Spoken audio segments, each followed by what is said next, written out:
Syracuse Central School District Board of Education to order. Please rise and join me in the pledge. Pledge allegiance to the flag of the United.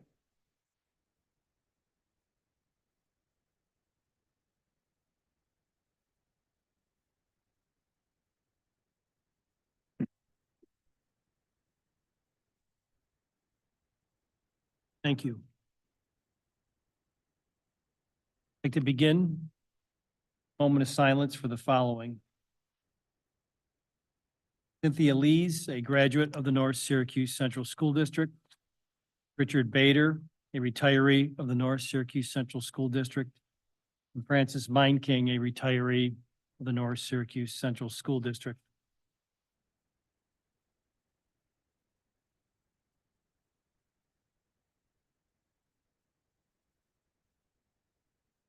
Thank you. Yes, sir. Well, I had the privilege to work with Fran Meiking, who started her career at Bear Road. And when the fifth grade was moved to the middle school, she went to the middle school. Dynamic teacher who worked hard with her students. But one of her hobbies was trains. And her and her husband did a lot with trains, and she was a marvelous person. It's interesting because I just got back from my trip in Florida and met with two former assistant superintendents. And we were talking about this gentleman that just passed away yesterday, Dick Bader. Dick Bader was a coach for the North Syracuse Northmen, boys basketball for 4 or 5 years, and then became athletic director of this school district. A great person who gave a lot to this school. And the reason I say these things about people is I believe the North Syracuse Central School District has a foundation of all these people that came before us. And I feel that we are what we are because of previous people. Thank you. Thank you, Mr. Crabtree. Okay, we have 2 proclamations this evening. I'll start with the first one, which is for School Occupational Therapists Appreciation Day. Throughout our school buildings, school occupational therapists have an impact on the district's students and families. They have accepted this exceptional responsibility with commitment, dedication, and love. School occupational therapists of the North Syracuse Central School District are professionals of the highest caliber and have dedicated themselves to the ideals of their profession. Students, parents, administrators, and community members recognize, applaud, and appreciate their efforts to ensure students receive quality services. To honor the school occupational therapists of the North Syracuse Central School District and their accomplishments, I, Paul Farfalia, President of the Board of Education of the North Syracuse Central School District, on behalf of the board, express our deepest gratitude and hereby declare April 17th, 2024 as School Occupational Therapist Appreciation Day, be celebrated with appropriate educational activities. I'll make that motion. Ask for a second from Mr. Crabtree. Any discussion? None. All in favor? Opposed? That is carried. Thank you.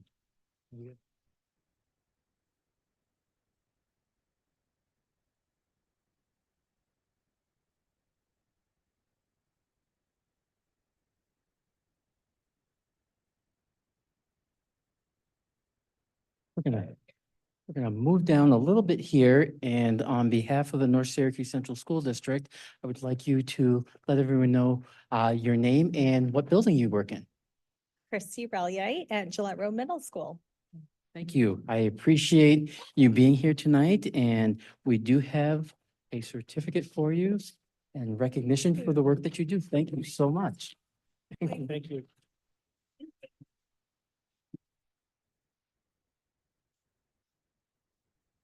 If you, thank you, sir.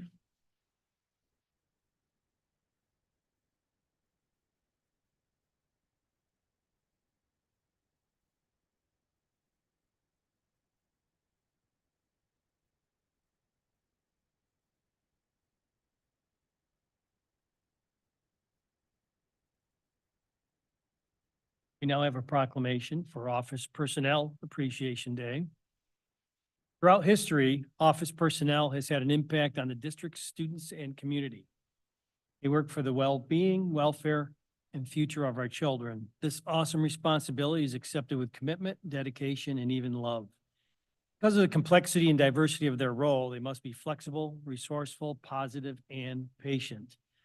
The office personnel of the North Syracuse Central School District are professionals of the highest caliber, and they've dedicated themselves to the ideals of their profession. Students, parents, administrators, and community members recognize, applaud, and appreciate their efforts to ensure students receive a quality education.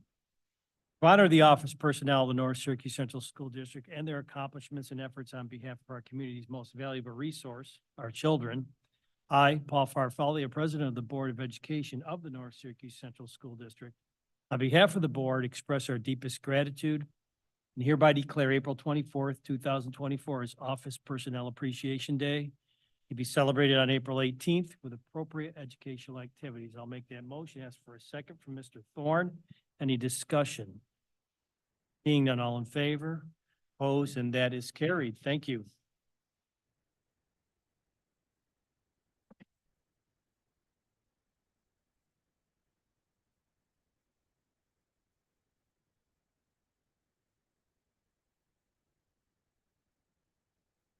And on behalf of office personnel to Marie Shapani, I want to thank you.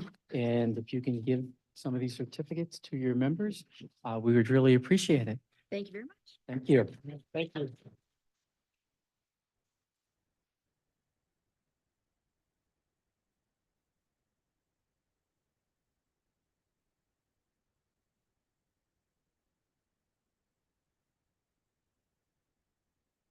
All right, Mr. Scholes, Director of Mathematics, I'd like you to come forward and you can introduce.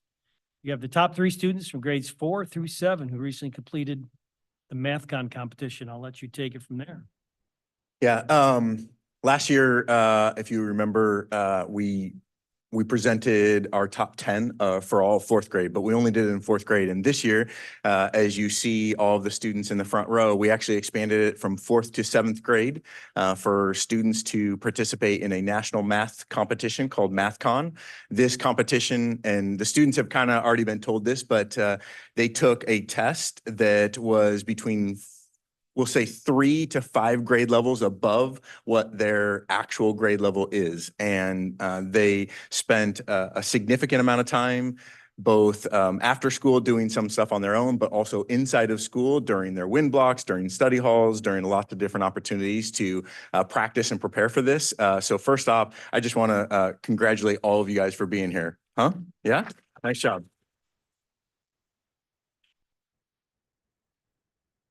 I also want to recognize 8 different adults really quickly. 2 of those adults are with us today. That is Claudia Hertzberg and Beth Spencer, who are retired math teachers in the district and helped me with enrichment and extension activities this year. They've been a huge help and really made sure that this could happen this year. And then 6 different 4th grade teachers that really did a lot for some of our 4th graders, but also I couldn't list all of them, but Joe Andrews, Joe Marzullo, Antonio Buetti, Alyssa Ryback, Cassandra Alexander, and Laura Johnson all did an amazing job, as well as some of our middle school teachers who really helped these students prepare. But let's start by introducing our top 3. And parents, just so you're aware, we are going to take a picture of each of the different grade levels. So you can feel free to get into a position where you can take that picture, but we're also going to go outside and take a full group picture of all of the students. So just so you're aware of everything that's going on. Yeah, so that's 7th grade. So we're going to go 4th grade first.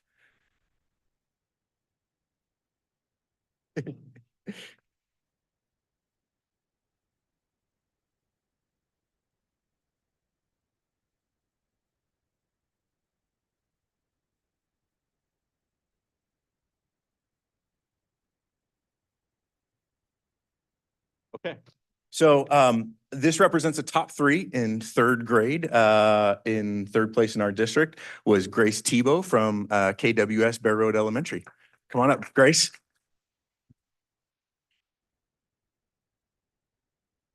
You can come up, Grace.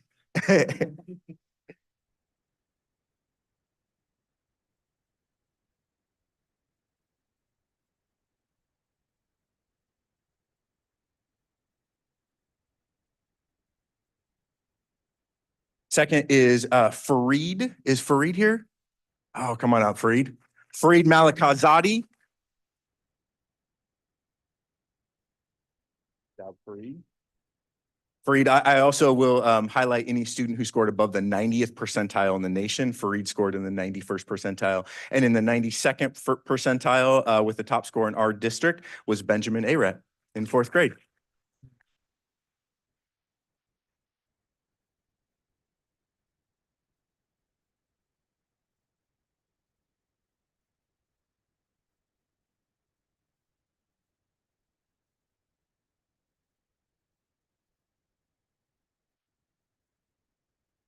In, in 5th grade, we'll have Peyton Gable come up.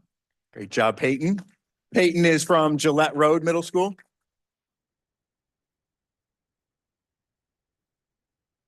Then Liam Geiger. So before Liam comes up, I just want to highlight Liam real quick. Liam was actually one of our top 10 last year. So he is now receiving this for 2 years in a row as a top math student. So Liam, come on up. Come on up. And finally, with the top score in 5th grade in our district was Brody Hughes from Gillette Road Middle.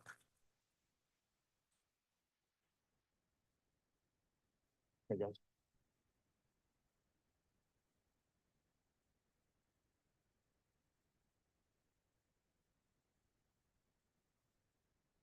You can go sit down, guys.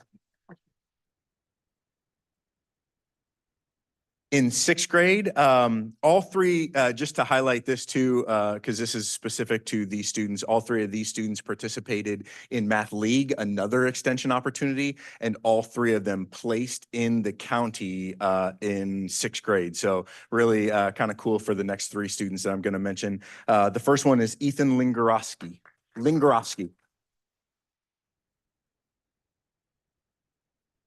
The second one with a 92nd percentile in the nation was Owen Murphy.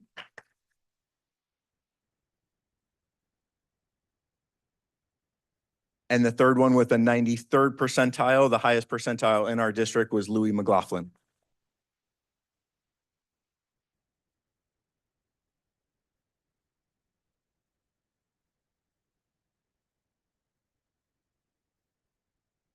Great job, guys.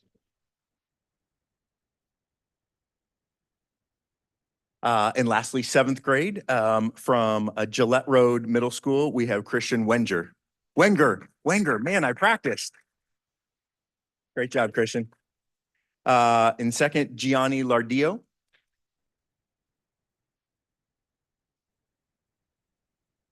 And in first place in the 90th percentile was Jonathan Liu.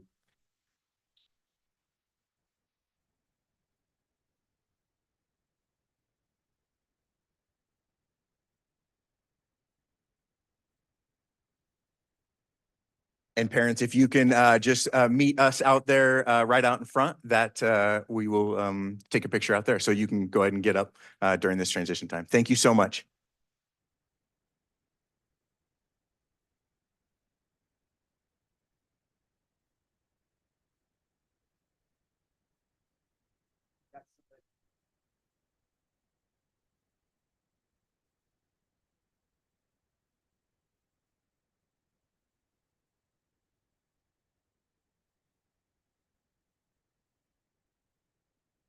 Is it? Okay,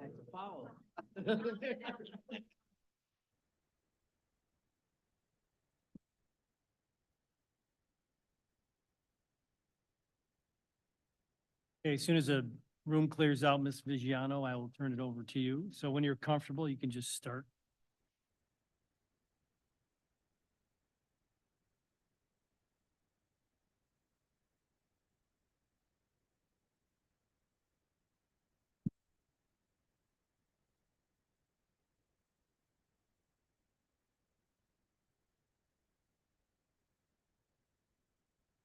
Right? Okay, good evening. Well, it is a tough act to follow, but I appreciate being able to celebrate along with you and see all those happy faces. So kudos to North Syracuse for what you're doing to enrich the lives of kids. My name's Colleen Vigiano, and I'm the Deputy Superintendent at OCM BOCES, and just wanted to thank the Board of Education and Dan Bowles, and special thanks to Bob Crabtree, our board president for OCM BOCES, and the administrative team here for all the support that you show us for our programs and for your kids. So tonight I have the opportunity to speak with you a little bit about our new vision programs, which are programs where we really immerse students into their learning environment. And as we talk about college and career ready, I think a lot of us know that many of us have sent our children off to college. I'll speak for myself, and they may not have known exactly what they wanted to do. And having the opportunity to create places and experience for students while they're in high school to explore their career pathway a little bit. And in many cases, our students in our New Vision programs do go on to study in their fields, but in some cases they do not. And that is equally valuable for students to recognize that I thought this is what I wanted to do, but maybe perhaps it's not. So I'll just take a few minutes tonight and showcase some of those programs. And we're happy to say that North Syracuse students participate in all of our programs that are offered in Onondaga County. And you do have in front of you just a brief description, but which is a summary that you can take with you on our New Vision programs. But I just thought to set the context, it would be helpful for you, and I'm not going to go over all of our CTE programs with you tonight, but just to remind you that under the umbrella of career and technical education, we have two main CTE campuses, one at Thompson Road and one in Cortlandville. We have 15 unique CTE programs, 7 of which are embedded in local businesses. And last year when I was here, we spent some time talking about those programs that were embedded in businesses. And those were 2-year CTE programs that were half-day programs for juniors and seniors. The New Vision model is a half-day program for seniors only. And so it's that immersion program where they're really getting exposed to a particular career field. And sometimes our seniors are really looking for something meaningful their senior year and want to do something robust, and this really fits the bill for that. So the particular programs that we're going to talk about tonight are the ones that are highlighted in blue, and those are our New Vision programs. So we have programs in criminal justice, medical professions, environmental science, and engineering professions. And as far as credits go, this is what students can earn when they're with us. So 3 career and technical education credits, which are elective credits, 1 credit for English 12, so that's actually taught in an interdisciplinary fashion. 1 credit between the participation in government and economics, so they can get that right when they're with us, as well as 3 to 6 college credits, depending on the program that they're studying. And those are usually typical to their particular career field. So I thought I'd start by mentioning to you our New Vision program at Lockheed Martin. Did anyone know we had a New Vision program at Lockheed Martin? Okay, great. So we're pretty excited about that program. First of all, I mean, when we first approached Lockheed Martin, I thought I wasn't sure we'd really even be able to get in there because of the amount of defense work that they do. Is a quite secure facility, and we were really happy because of their need for engineers that they were willing to entertain having a program for high school students there. And so our students actually go to work, if you will, go to school a half a day at Lockheed Martin. They have a classroom space in the building, and then 2 days a week, 1.5 to 2 days a week, they're actually working side by side engineers. And so they get the time in the classroom to study and to learn the principles of engineering, but then they actually get to work side by side with different engineers. And here are the different rotations that our students have the opportunity to work in. And if they have a particular interest or aptitude, they may spend a little more time with a particular engineer in that area. So you can see the different types. It was really neat. When we started this program, I had the opportunity to sit around the table with engineers from Lockheed Martin and basically said to them, what did you have when you were in high school? And none of them had something like this. And we asked them, what would you have liked? And they helped us build a curriculum. And I think that's one of the things I want to point out about these partnerships with businesses is we're really looking for input from industry about what we should be teaching our students. And so it's real world, it's hands-on. It's also really nice for our students to work side by side a professional in the field. Our teachers are incredibly impactful. And just so you know, we do have a BOCES teacher at Lockheed Martin, but in addition to that, they have teachers every day when they're working beside the professionals in the field as well. Lockheed Martin's hope is that students will consider working for them in the summers, go off to college, study to become an engineer, and come back to the area. And so obviously some will do that, some will not, but it's a great opportunity for our students. We have a New Vision Medical Professions Program. Everyone knows the shortage that is existing right now in the medical field. And in Onondaga County, our students rotate through the Syracuse VA Medical Center as well as Krause Hospital. And depending on the year and the number of different programs those hospitals have sharing the space, it kind of determines which buildings we're in the most. In Cortland, we also have a sister program for our students in Cortland County who go to Guthrie Cortland Medical Center as well.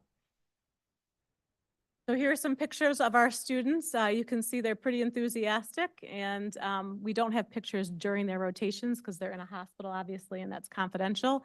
But these are the different rotations that students have the opportunity to go through. And what you do here when you speak with the students here is that they may have thought they were interested in a particular area of medicine, and then they get to the hospital, they have a rotation, and they realize, oh, wow, that is not what I want. And in fact, I really enjoyed X, Y, or Z, and they might transition to that particular part of the career field. We also have a program at the Onondaga County Civic Center, our New Vision Criminal Justice Program. This program used to be located at the Sheriff's Department. They needed this space, so we were fortunate enough to be able to just move down the street a little bit to the Civic Center, which really works out great. You'll see the County Executive, Ryan McMahon, speaking with our students, and you can see a picture of the building that we're located in. Here you can see a variety of pictures. There's a family court judge in the bottom right.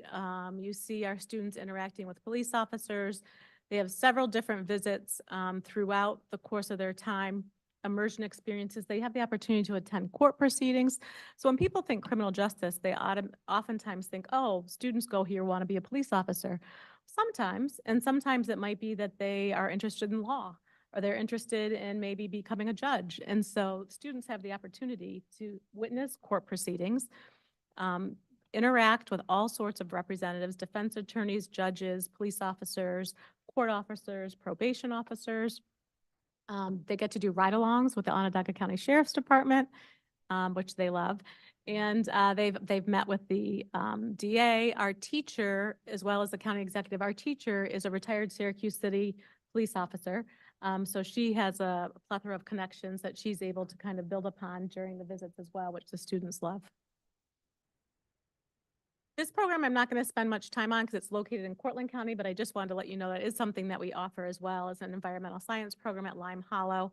And it's neat. We have a classroom that's basically in 430 acres of forest, fields, streams, bogs, ponds, and our students have the opportunity to do environmental studies, do trail repair, and tap trees. I usually get a little thing of maple syrup for Christmas, which is always for the holidays, which is always nice. And so just wanted to point out to you that we do provide a few leadership opportunities while students are with us in our New Vision and CTE programs.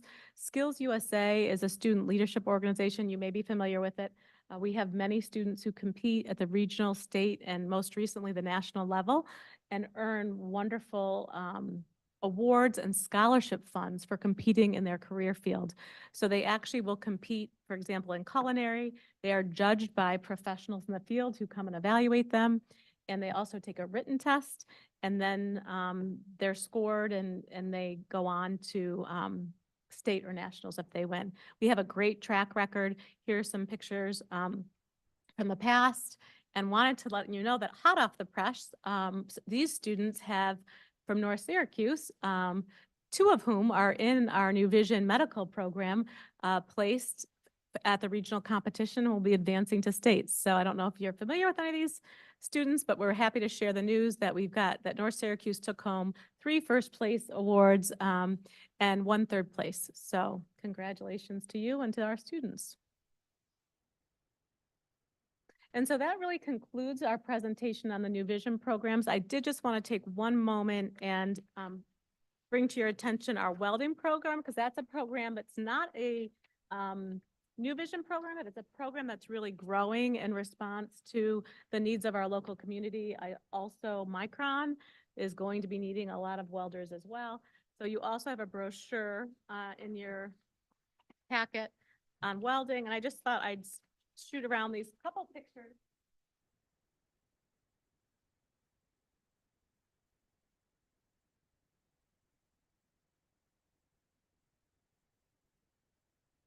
Exciting to see that we have quite a few non-traditional welders, so many females in our showing an interest in our welding program, which we think is great. We are also looking for guidance from Micron, and they provided some input already on what type of welding they would like us to be providing for our students. And so orbital welding is one of the pieces that is something that's really important to them. We're in the process of looking to potentially purchase an orbital welder to add that to our repertoire. And we also are expanding our welding lab because we do not like to have waiting lists, and our welding program has grown so much. We added a second teacher. We originally started the program with about 40 students. We're now at 120 students between juniors and seniors. So we will be expanding our welding lab, but wonderfully well-paid opportunities for our students. So with that, I'd be happy to answer any questions you might have.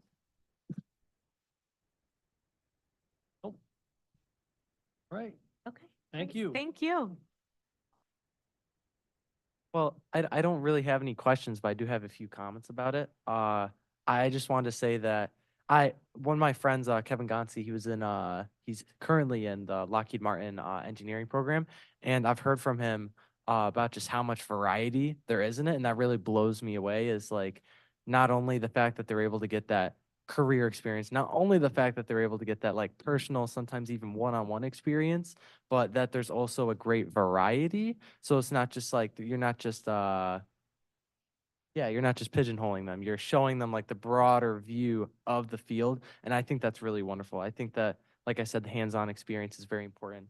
And I guess I do actually have one question. Are you guys always looking for more students than what you have, or is it like kind of like more of a selective program? Because Oh, so to answer your question, we want to serve the students who want to come to us, right? So, and we want to make sure that we're offering the cutting edge programs that prepare students for the jobs in our community and beyond. That's kind of the goal. It's less about, numbers per se and more about meeting the needs of the community and our student body. one more thing, I just thought I would mention, I was looking in here, and as you also showed on the presentation, just how many both high school credits and college credits come with it. Like, for example, the engineering program comes with your economics and participation in government credits already in there. I feel like a lot of students that know about BOCES don't know about all of the credits it offers, not only just with college credits, which are a little more well-known at this point, but just like the variety of high school credits are put in there. Because I think a lot of people are a little wary of BOCES just because they're like, oh, do I have to do like all this high school credit stuff to match it out? But you really don't with all the stuff that they have in here. So I just feel like that should, as much as possible, be communicated to students, just like how all encompassing these programs are. That's great feedback. Thank you very much, Thomas. I appreciate it. Thank Yeah. you.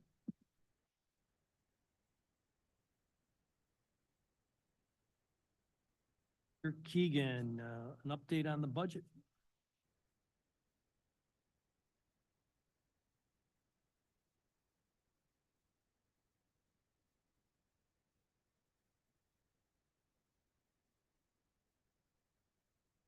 Good evening.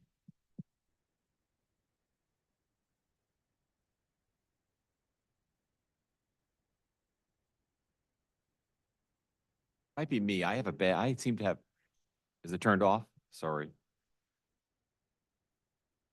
I was on.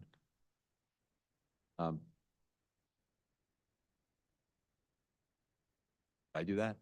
Okay. I'm sorry.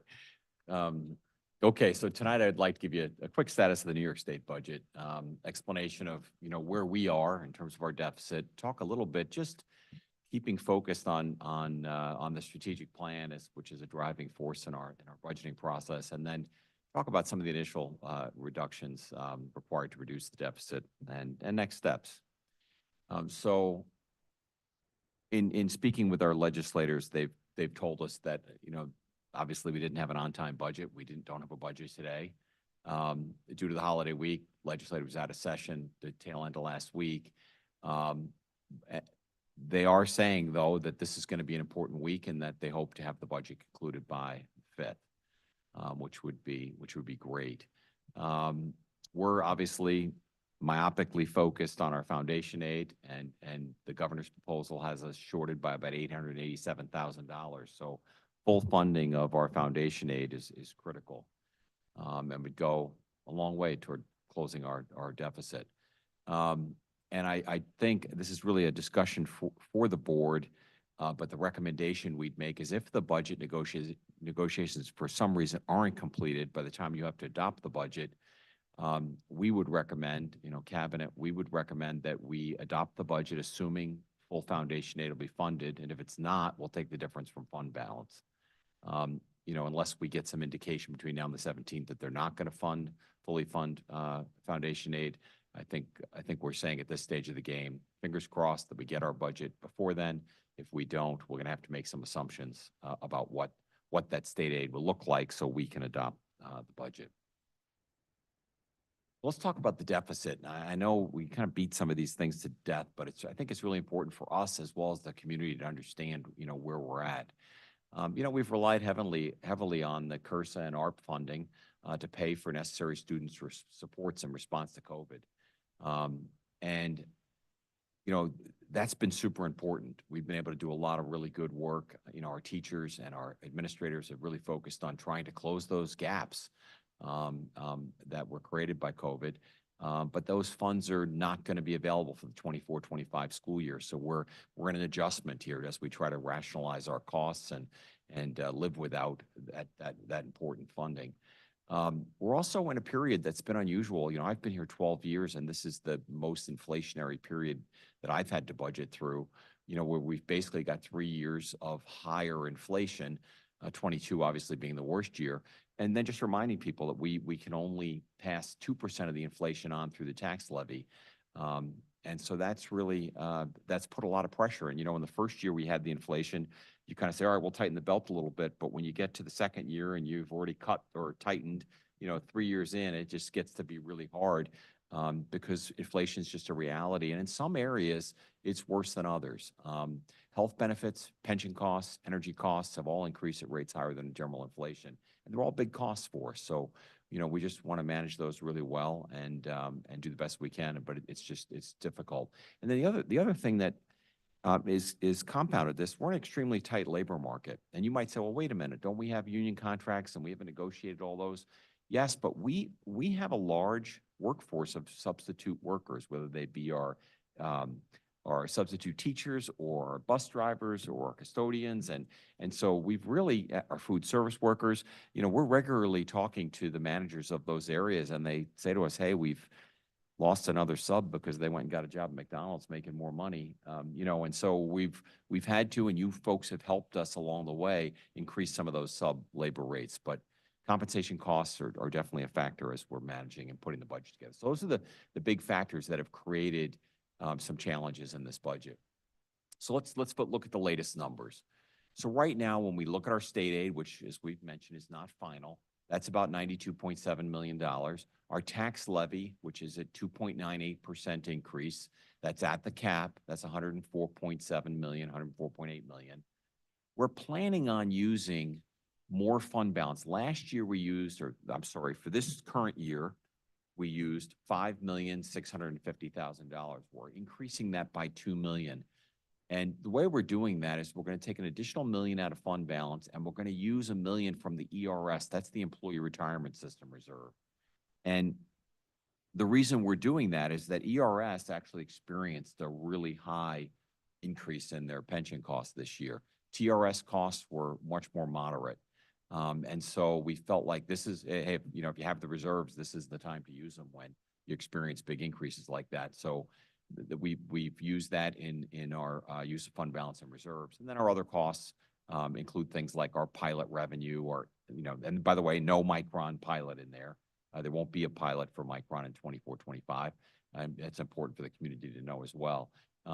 Interest expense, rent, and revenues, interest income, rental income for our facilities. We rent facilities to BOCES, and then Medicaid and other miscellaneous items. So our total revenues are about $211 million, but our expenditures are still at about $213. Now, the good news, we still have a deficit of $2.2 million, but the good news is last time I spoke to you, we had a $6 million deficit. So we've really worked hard. And I'm going to talk about a few things we've done to try to manage that down. But I want to hit the strategic plan first, because I think you might say, well, this is weird. Why is there a slide on the strategic plan here, right down in the middle of this budget status Right. report? Just, Yeah. just to clarify on that previous, Oh, sure, sure. when I read this today, this reflects the assumption of the full foundation aid? No, it does not. Does not, Does okay. not. Good. That's important. And that's the state aid not being final. Thank you for asking that. I'm sorry that wasn't more clear. Good to know, I'm happy. Yeah, no, I'm happy too, because that's 887,000 of the 2.2 million deficit. But let me, if I can, let me just mention the strategic plan for a minute, because, you know, we're having all these great discussions with directors and principals and department chairs are all, you know, feeding this information to principals, and there's a lot of discussion. And I think what we've tried to do in all those discussions is keep going back and looking at the strategic plan. You know, what did we say we were going to focus on? What does the strategic plan require for us to be successful? And so, you know, I can just say, and I know Dan and Chris would feel the same way, that, you know, the district really we've focused on these three primary areas of graduation rate, reading proficiency, and emotional competency. And the strategic plan really has guided a lot of the decisions. And so, you know, kudos to the organization, our teachers and whatnot. ELA curriculums have been implemented. You know, we've implemented CKLA and EL. You know, the community schools partnership. You've heard lots from Lisa Goldberg about the work that she's been doing, Promise Zone and contact specialists in our buildings, and the student support systems that have been put in place to monitor and support student mental health are amazing. And that's, again, central to our strategic plan.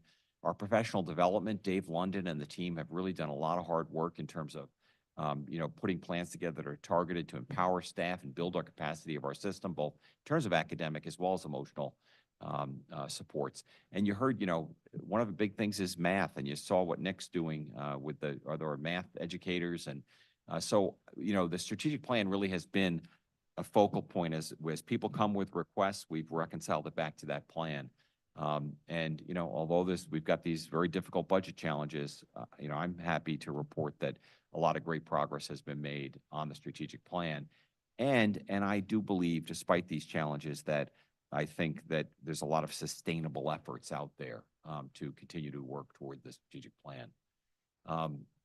So initial expense reductions, a couple of things we've done, and the messages we've sent to our directors and principals. Unfortunately, we've really said to them, guys, we're just not going to be able to add headcount unless we're in an area where it's, you know, the enrollment, you know, requires us to fill an open position. So if we've had a retirement, we're trying to ask the question, hey, do we really need to replace that retired educator? If that person retires and we don't replace them, what does that do to class size? What does it do to our ability to execute the strategic plan? There's been a ton of conversations like that. The other thing we've done is we've really squeezed hard. We've gone back to people like Matt Irwin. You know, people don't realize, but like our facilities budget is a huge budget. That includes things like our utilities, like our a lot of our building maintenance and costs and whatnot. And the voters have been very generous and supportive. The board's been supportive of all these capital projects. And so the philosophy, I mean, as much as we're still pumping money into maintaining our buildings, and we're committed to doing that, but one of the things that we were in a bad cycle over a period where we didn't have capital projects going. So we were constantly fixing, repairing, it was breaking, fixing, repairing, and breaking, and maintaining old infrastructure. So to the extent that we have new buildings coming online, we can start to forecast lower maintenance costs. And so we've really squeezed, that's just one example, but everybody has been in and out of Chris's office, my office, Dan's office, you know, just talking about expenditures and just trying to squeeze things. And we've cut $1.6 million in our, you know, from our initial budget, just really asking people to make some tougher choices about the budget. And so those are some of the things we've done. A lot more detail needs to come to the table, and that we'll be bringing to you guys in the next 2 budget meetings. So next steps, we're hoping that they finalize the budget by Friday the 5th. And we hope and pray that includes that full foundation aid. We're going to continue to have these conversations with directors and principals. You know, it's a daily event here, talking about, do you really need that? You know, where are the priorities? We're also, you know, recommending, and again, this will be the board's decision, but I've included it in those projections, the use of the ERS reserve and the use of additional $1 million of fund balance. And then obviously we're going to have a special board meeting on April 10th at 6 p.m. to discuss the budget further. That's next week. This is our budget calendar. Hasn't really changed except we added that April 10th meeting in there. Couple things that we're again, would love the board's input on. That's why we're concluding it tonight, is we're really trying to do a better job of reaching out to the community. So we're going to record a budget presentation and get it on the website by May 6th. So that anybody that can't make a community meeting can at least go look at the budget presentation and have time to come and talk to us before we do our budget hearing on May 7th. So we're gonna get it out there, and people will be able to, they're gonna have an opportunity to see the budget presentation, see it again on the 7th in their public hearing. We're gonna do a staff virtual meeting to just all of our staff and get our, and you might say, why are you doing it staff virtual? It's easier for staff, I think, if we do a meeting that way. And obviously staff can come to any of these meetings, but we want to give our staff an opportunity to really see the budget, ask questions and whatnot. And then we're going to do 2 in-person and 2 virtual meetings with the community. And we've got those staged out so that they'll be done before the 14th. And we're going to try to promote these meetings as much as possible. And hopefully we get people's attendance. Attendance in our budget meetings has really been pretty light over the last couple of years. And then obviously we're really trying to promote and let people know that we've changed our voting location. So we won't have voting at Cicero Elementary. We're going to have it at Michael J. Bragman Stadium. And we're going to really, get that message out there so people know where to go to vote. That's kind of the update for today. Any questions, comments, Chris, Dan, anything you guys want to add? Go ahead, John. Yeah, so the first question I have, Ed, I know you said not putting in any new positions, but that's not cutting any positions except positions that would be cut due to attrition, right? due I to just want to attrition. confirm. Attrition is our Right. goal. And thank you for saying that. I mean, we've talked a lot, and we're going to do everything we possibly can not to cut people. And the reason for that is we got a lot of great people, and we've just invested in them, trained them, developed them, put them, indoctrinated them into the North Syracuse system. And also, this is a super tight teacher labor market. So, we're going to have more attrition. That's just the nature of our business, right? Right. So we're really just trying to study the numbers and make sure that we do the best we can to just cut through attrition. Thank you. And my second question is, so we had this $2.2 million deficit on there right now. So assuming the worst, that we do not get any of the $887,000 we're being shorted by the governor's proposal, where do you see it going as far as how we will end up So cutting? that's the $2.2 figuring million question. Right. I mean, we have to. And I'm sure you don't have the answer right now, but I just Oh, didn't know if you've been I don't thinking have about the it. answer, and I wish I had like a great list of like, oh, if this doesn't happen, then we can do these, 2 or 3 things. That's what we're studying. We're looking at that. And again, we want to be careful. We want to be very sensitive of not cutting muscle and bone. We want to have, that's why we keep looking back at the strategic plan to make sure that we can sustain quality programming for our community and make sure that we're able to execute the strategic plan. And that's tough. And I know obviously you put the various sources of revenue up there. I just want to make sure that you're, of course, looking at all of the other possible ways to exhaust additional revenue, which I know is not easy. Well, no, but I just So want to make we've sure that's really all there. tuned up our Medicaid billing, and we're continuing to work on that and get better and better at that to make sure we don't leave any money on the table. And so we meet regularly. BOCES does a great job helping us with that billing. That's a big source of revenue for us. Interest expense, we're trying to keep our money invested so we can keep earning interest. That's been a couple of years ago, interest was almost non-existent, honestly. So yeah, we're squeezing those as best we can to try to find additional revenue opportunities. Any other questions or comments? Thomas? Yeah. This is more just a few comments. I do really like the fact that you're trying to push for having the public, really be aware about this, because I think that is key to this whole thing getting resolved or not. And I think part of that is letting the public really know what this deficit means for the district. Because, for example, like our federal government, I'm pretty sure they've been doing deficit budget every year for decades, but it's a very different scenario for them than it is for us. And if the deficit's bad enough here, like you said, you've been asking people, where can we cut corners and stuff? And that's really something that we don't want to see in a school district, because two of the vital things that you need in a school district are you need passion and you need funding. We definitely have the passion. We see it every board meeting, and that funding is key to keeping that passion and the opportunities open going. So yeah, I really like that you're getting all the stuff out there, and yeah. Well, thank you. Any others? I just, Yeah, Paul. just a comment, and that I appreciate and support the use of the ERS reserve. That's what they're for. And a lot of the Yeah. reserves that are up there didn't exist many years ago, and they were fought hard legislatively to be created. And so I think it's important to use them, and this is a time, I think, where it's appropriate to use it for the ERS. I like that. That's what, I just wanted to let the board hear that too. Xavier. So if we, if and when we do dip into the fund balance, whether it be with the 800,000 or without the 800,000, where would that put us, percentage wise? Because we're at 3.91, I think. Yeah, so that's right. We're just under 4. And that's going to depend on how this year ends. You've heard Superintendent Bowles mention that we put a spending freeze in at the middle of the year this year. And so by tightening our belt now, that actually contributes money to fund balance. So we're hoping at the end of this year that we'll be able to make a good contribution to fund balance that'll partially offset some of the usage, but we don't really have a forecast yet as to where we're going to end up with, because we just don't know yet. Yeah. Little too early to tell. It's just, It's just one-time money though, and I think that's where you're going with it. yeah, Once and you I spend it, do it's have gone.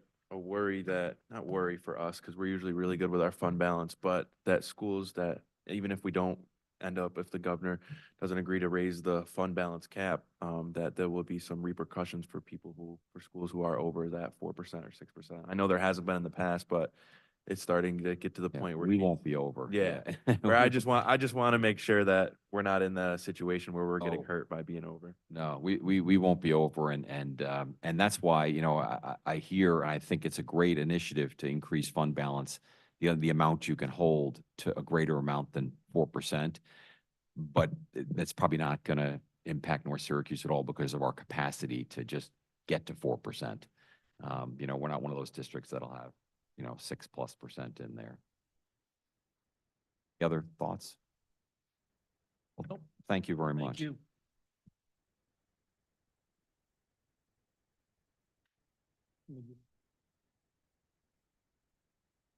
Oh.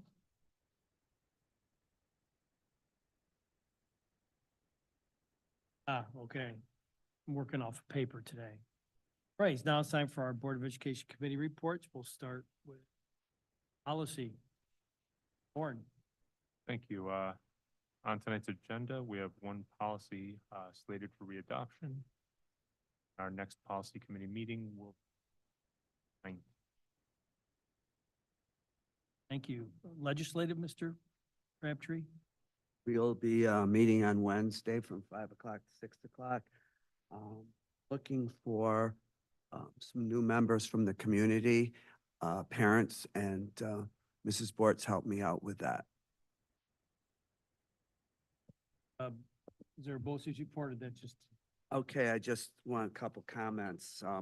I sent you the copy of the agendas to show you what happened a couple weeks ago, but I want to remind you of a couple of things. This Thursday, I'll be attending, I think Mr. Bowles is also, the annual meeting of OCM BOCES. It'll be in Cortland. And there, we will be presented with the administrative budget and also the candidates. There's quite a few candidates, some new ones. And then when we meet on April 17th, Dan is correct. Not Dan, excuse me, Don, sorry. Don, that you will be voting on only the administrative budget and also the Board of Education members. So I will get that information to you next week so you can look at it before you vote on April 17th. The other thing is, and I know Tom's excited about this, even though he's on vacation, April 25th is the Skills USA that Colleen was talking about. It's phenomenal just to go for an hour at the State Fairgrounds. And we've got 4 students I want to watch that are up there that will be participating. So that's it. Thank you. Superintendent Bowles, comments. Thank you. This past week, I had the opportunity to go to Manassas, Virginia, to get a tour and how things are incorporated with colleges at the Micron plant. North Syracuse was present, OCM BOCES, East Syracuse, Manoa, Liverpool, Beeville, and Chittenango. Had teams of teachers, administrators, all there. We're looking at exploring the framework that has been created, and we're going to be doing some follow-up, but there's some exciting things that are coming down the pipe.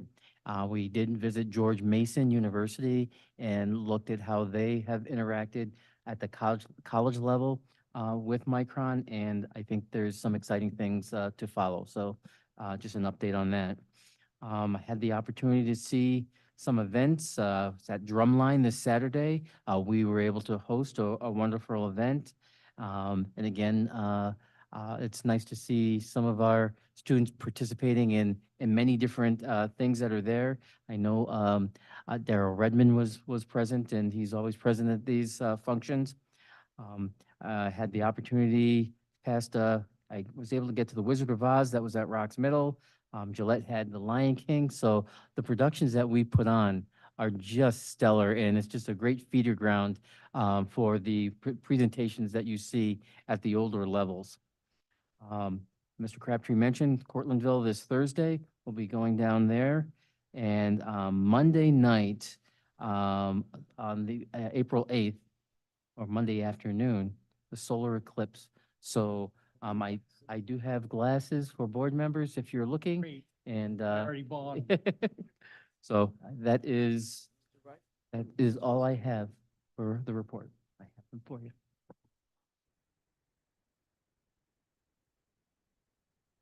Board of Education comments.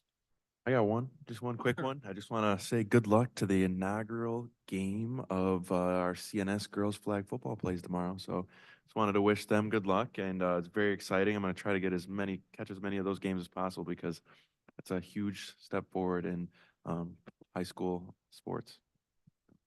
Other comments? Seeing none. Thomas, comments, please, if you have any. Yeah, I've got quite a few tonight. So, firstly, I'd like to talk about the chorus concert that happened last week. Unfortunately, I wasn't able to go to either of the musical productions, but I was able to see the dual junior high and high school chorus concert. I just gotta say, it's always wonderful just seeing how they all make it work together. It's almost like they become better of it because they are together. And I think that in the future, definitely be really cool to see them even after they have the auditorium back at the high school, if they stick with that those combined chorus concerts. Really nice. And I'd also like to shout out the 4D production team again, which was at the chorus concert that past week. They're just so talented doing the work through and through. Also wanted to talk about the students that earned the math placements.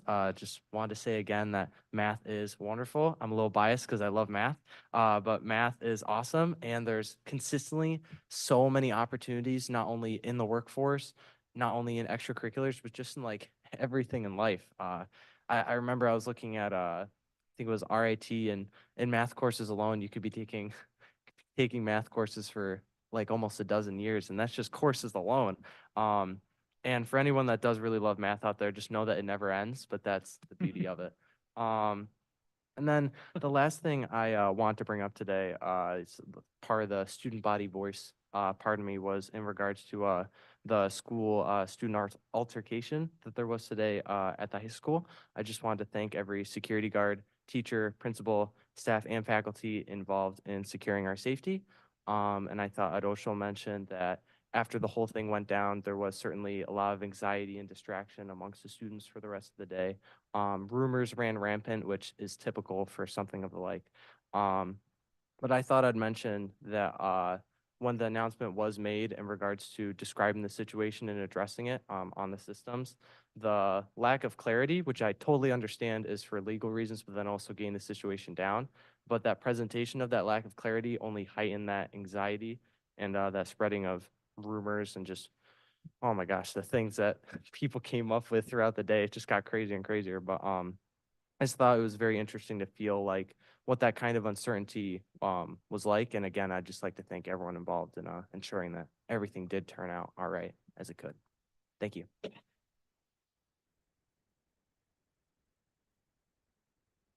Okay, routine action items. I'd look for a motion to consider the approval of minutes of the meeting of April, well, today's April 1st. February, whatever it was. What was it? March. Thank you. How about a motion? Would that be a motion from you, Mr. Ludden? Thank you. Second, please. Second from Xavier. All right, any discussion on that? Seeing none, all in favor? Opposed? That is carried. I'm fine, really. You're looking at me funny, everybody. Okay. If I could ask, I'd like to kind of combine items B, C, and D as we normally do. If I get a motion to do that for the next one, motion from Xavier, a second from Ms. Segru. These are the consideration and classification of school placement of disabled students for special ed, in-school, homeschool, and preschool. So those three are before us. Do we have a discussion? Questions, comments? Seeing none, all in favor? Opposed, and those are carried. Thank you. Right. Action items. Motion, please, for the approval of grade 6 or 8 science textbooks. From Ms. Segru, second from Mr. Moody Woosick. Any discussion? Seeing none, all in favor? Opposed? Carried. Thank you. And item B, policy, a motion, please place policy 1420 before us. Motion from Mr. Thorne, second from Mr. Ludden. Complaints about curriculum and instructional materials, amendment. Any questions, concerns, comments? Seeing none, all in favor? Opposed, that item is carried. Thank you. Motion, please, from declaration of marketable, non-marketable surplus. Motion, Mr. Ludden, second from Mr. Thorne. A non-marketable filing cabinet we have before us. Any discussion? All in favor? Opposed? That is carried. Thank you very much. And acknowledgement of the appointment of the impartial hearing officer. A motion to accept that, please. Motion from Mr. Ludden, second from Mr. Moody Woosick. Any discussion? Seeing none, all in favor? Opposed? That item is carried. Personnel report A, instructional personnel report. Motion to accept that. Mr. Thorne, second from Ms. Segru. That is before us. Any discussion? Seeing none, all in favor? Opposed? Instructional personnel report A is carried. Support staff report B, motion please, Mr. Ludden, second from Ms. Segru. Any discussion? Seeing none, all in favor? Opposed? And that is carried. And administrative personnel report C, motion Mr. Thorne, second from Mr. Ludden. Any discussion? Seeing none, all in favor? Opposed, and that is carried. This time, I'd like to make a motion to go into executive session for the purpose of reviewing one negotiation issue with no action to follow, 3 legal issues with no action to follow, and 2 personnel issues with no action to follow. If I can get a second, Mr. Moody Woosick is a second. Any discussion? Seeing none, all in favor? Opposed, and that is carried, and we are in executive session. Motion to adjourn, Mr. Mauricio, second from Mr. Ludd. Any discussion? Adjourn, thank you very much. 59.